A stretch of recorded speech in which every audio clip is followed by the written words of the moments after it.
सुना दे है ना। लइकन का हाँ हो कुछ नायकन को हो जाए, कुछ नहीं को हो जाई, बबुओ हनन को हो जाई। देखा सबका होए के चाहिए। जब अगर बाबूजी आप लोग बोल दी हैं कि कविता बहुत तो कविता वहीं बैठ जाइए।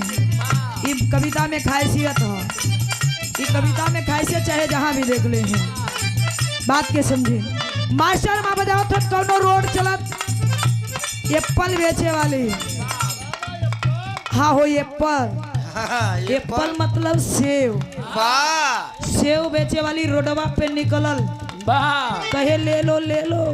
पिछवा से लड़कवा कहे का हो ये मैडो, अरे का बेचे तड़ू हो, कहे तार का मतलब हो, कहे तनी रे भाव तो बतावा, ऐसे तो हर माल कैसे बेची बतावे मेरा रू समझावे का।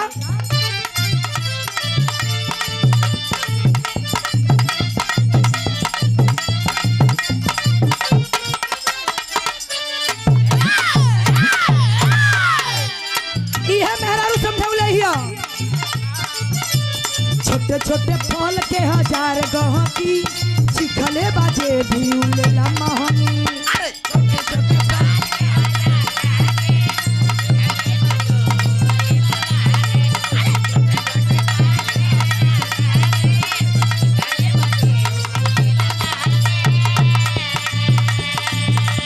छोटे छोटे फल के हजार गहकी चिखले बाजे भी उलेला महंगी।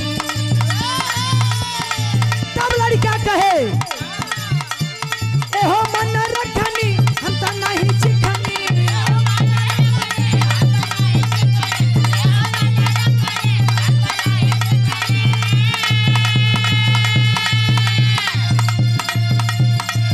एहो मन रखनी हम तो नहीं चिखनी, तू तो मंगल पे दे ताड़ू नाव भा नाव भा।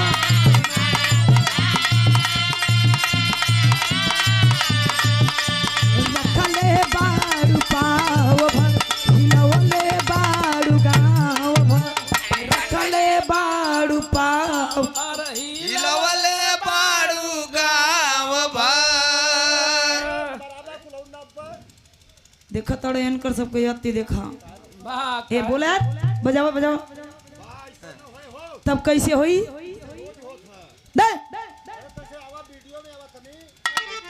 देखा ये लोगन मजबूर कर देते हो हमरा। हां तने मनोरंजन हो आज ऐसे रोज करवाओलू। अच्छा आओ आओ आप लोगन का मन हो तनी से मन हो अच्छा आ जाओ।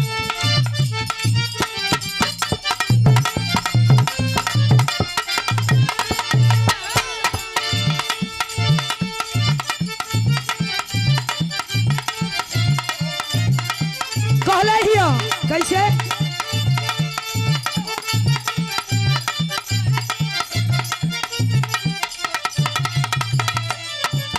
लड़का समझावत हो एहो मन रखनी हम तो नहीं चिखनी।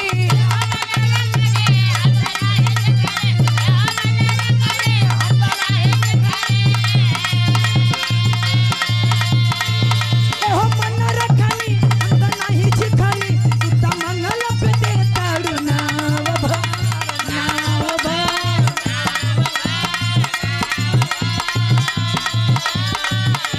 रखले बाड़ू पाव भर हिलवल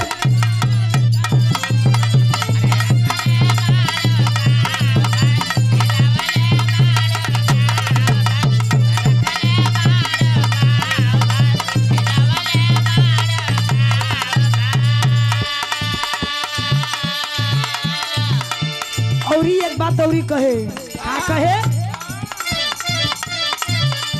पतला से घटला के कम नहीं थे।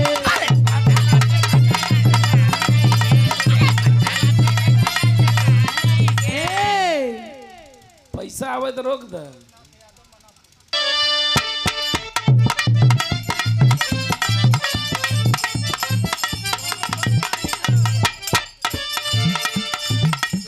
पतला से घटला के कम नहीं थे।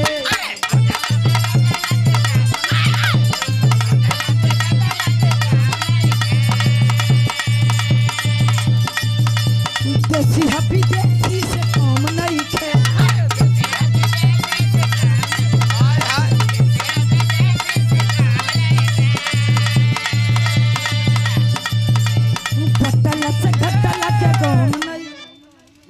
ईमानदारी पटला से घटला के घूम नहीं खे हाय हाय ई तो देसी हबी देसी से काम नहीं हाय हाय